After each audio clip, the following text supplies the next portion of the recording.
37% आबादी है। कुछ लोगों ने साजिश के साथ ये 10% तो आपका 10% आबादी मुस्लिम समाज का है, वही खा जाता है आपका हिस्सा। उस हिस्से को बचाना है कि नहीं बचाना है? अगर उस हिस्से को बचाना है तो इस हुंकार रैली में आपको तय करना होगा कि आपके हिस्से को कोई खाए नहीं। जरूरत पड़ेगा तो हम कानूनन परिवर्तन करेंगे और वो 10% केवल 37% में ही उपयोग में होगा।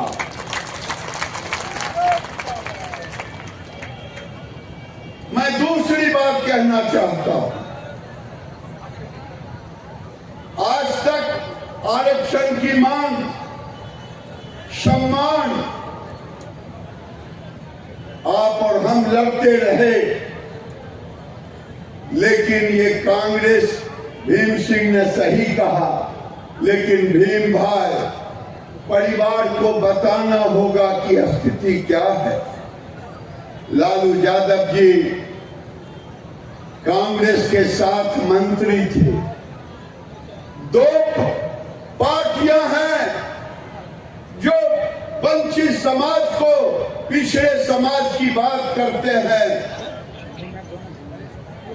एक लालू प्रसाद हैं जिनके विषय में कह दिए, इन्होंने आज तक कुछ किया नहीं, केवल समाज में लड़ाने का काम किया।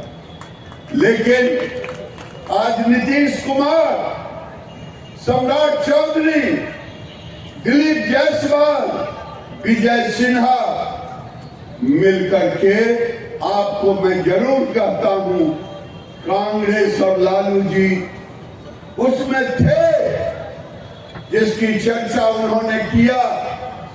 मंडल कमीशन लागू कब हुआ? 90 में। मंडल कमीशन 77 में भारतीय जनता पार्टी, आपने भीम सिंह के बातों को तालियों की गड़गड़ाहट से सहमत दिया। अब मैं पूछता हूं, 90 में बीपी सिंह की सरकार किसके बल पर चल रही थी? किसके बल पर? भारतीय जनता पार्टी के बल पर। क्या भीम सिंह की बात सच है? लालू प्रसाद यादव जी से मैं पूछना चाहता हूं, उन्होंने तो जिस कांग्रेस के साथ थे उस कांग्रेस ने रद्दी की टोकरी में मंडल कमीशन को रख दिया, लेकिन भारतीय जनता पार्टी ने उसे लागू किया। एक बार भीम सिंह के बात पर 90 में मंडल कमीशन अगर आया तो भारतीय जनता पार्टी के कारण आया। उस समय भी बीपी सिंह और बीजेपी तब तालियों की गड़गड़ाहट से भीम सिंह की बातों का समर्थन करें। डॉक्टर भीम सिंह जिंदाबाद, डॉक्टर भीम सिंह जिंदाबाद। मैं इसलिए नहीं कह रहा हूं, उनकी बातों को दोहरा नहीं रहा हूं, केवल आपसे हुंकारी भरवा रहा हूं। और फिर जिस कमीशन की बात कहा, पिछड़ा आयोग को कानूनी दर्जा कौन दिया? ये भारतीय जनता पार्टी ने दिया। अगर ये कानूनी दर्जा नहीं हो, उस आयोग का कोई महत्व है क्या? अगर हाँ नहीं तो ऐसे करके बताएं कि नहीं महत्व है। यानी जब जब भारतीय जनता पार्टी रही, एक लालू प्रसाद यादव जो केवल जहर बोलने के सिवा कोई अधिकार नहीं दिया। आज देखें, नरेंद्र मोदी पिछड़ा है कि अगड़ा? पिछड़ा है तो हाथ उठाइए, अगड़ा है तो नहीं उठाइए। नरेंद्र मोदी पिछड़ा है कि अगड़ा? पिछड़ा, जोर से बोलिए, अगड़ा है कि पिछड़ा? पिछड़ा। पिछड़ों में अति पिछड़ा है कि पिछड़ा? अत्यंत पिछड़ा। देश का प्रधानमंत्री राजनीतिक हिस्सा अगर किसी ने दिया, ये राजनीतिक हिस्सा तो भारतीय जनता पार्टी ने देने का काम किया है। अभी भी मैं बताऊंगा नरेंद्र मोदी ने आने से क्या किया। दलित रामनाथ कोविंद जी को राष्ट्रपति बनाया। अभी आदिवासी महिला द्रौपदी मुर्मू जी को राष्ट्रपति बनाया। बनाया कि नहीं बनाया? उपराष्ट्रपति पिछड़े वर्ग का धनखड़ जी आए। क्या ये पिछड़ों को राजनीतिक हिस्सा मिला कि नहीं मिला? मिला तो तालियों की गड़गड़ाहट से नरेंद्र मोदी को धन्यवाद है। अब मैं पूछता हूं, अगर नरेंद्र मोदी प्रधानमंत्री नहीं होते तो क्या ये दलित आदिवासी पिछड़े राष्ट्रपति उपराष्ट्रपति बनते? ये हिस्सेदारी कौन दे रहा है?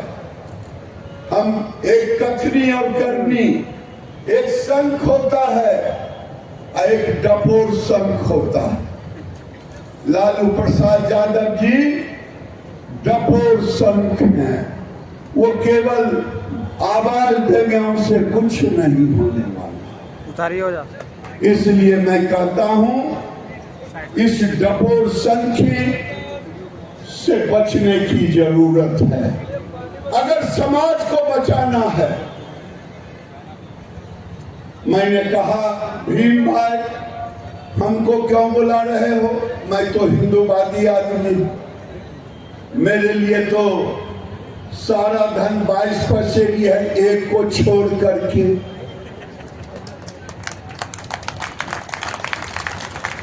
तो कहीं आज अगर मैं दूसरी बात कहता हूं, मैंने कहा प्रधानमंत्री आपका मंत्रिमंडल में 27 ओबीसी, देखिए रवि बाबू आ रहे हैं, एक बार तालियों की गड़गड़ाहट से। बड़े वकील हैं। डॉक्टर रविशंकर प्रसाद जिंदाबाद। डॉक्टर रविशंकर प्रसाद जिंदाबाद। डॉक्टर रविशंकर प्रसाद जिंदाबाद। डॉक्टर रविशंकर प्रसाद आ रहे हैं, और ये डॉक्टर रविशंकर हैं कानून के डॉक्टर। जो लोग जरूरत पड़ेगा दिल्ली में केस मुफ्त लड़ेंगे रवि बाबू। बोलिए ना रवि बाबू, रवि बाबू हाथ हिला के कहिए कि लोग केस लेके जाएगा तो मुफ्त में होगा। ताली गड़गड़ाहट कर दीजिए। देखिए काहे वकील की तो जरूरत पड़ेगी, संसद के अंदर भी वकील चाहिए, विधानसभा में भी चाहिए, और सुप्रीम कोर्ट हाई कोर्ट में भी वकील चाहिए। रवि बाबू ने कह दिया अति पिछड़ा का कोई आएगा उसका फ्री केस लड़ेंगे।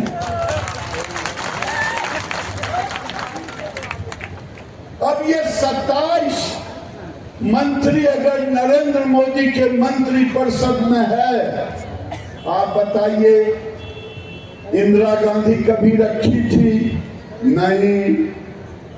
कोई प्रधानमंत्री रखा था? नहीं। अगर रखा तो आपका बेटा नरेंद्र मोदी था, जो आपके परिवार से था। 27 मंत्री रखा। ये राजनीतिक हिस्सेदारी हुआ कि नहीं हुआ, मैं पूछता हूं। हाँ या ना बोले ना। अति पिछड़े भी उसमें हैं।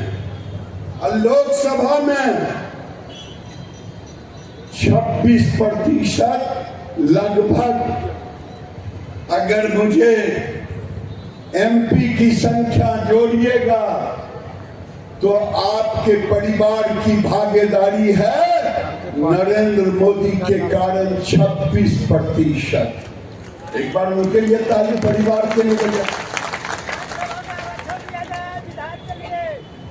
विधायक के लिए भी छूटेगा।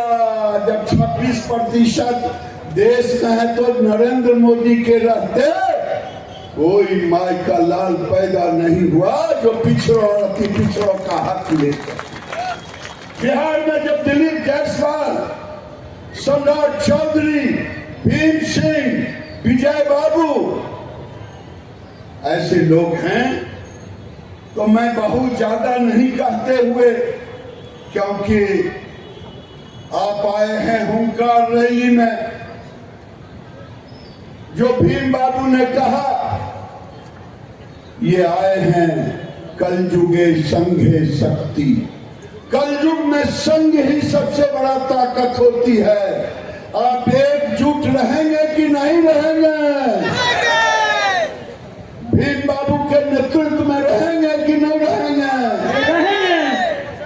और भारतीय जनता पार्टी जिसमें आपके परिवार प्रधानमंत्री हो, उप मुख्यमंत्री हो, उसके कंधे को मजबूत करेंगे कि नहीं करेंगे? करेंगे। अब अंतिम में हम अपनों बात तो कह दियो ना। देखिए, धर्म को बचाने का काम भी आप ही करेंगे ना। और धर्म तभी बचेगा जब जमात बचेगा, है कि नहीं? और जमात तभी बचेगा जब जात बचेगा। जात, जमात और धर्म, ये तीनों की रक्षा कौन करेगा? जात, जमात और धर्म की रक्षा कौन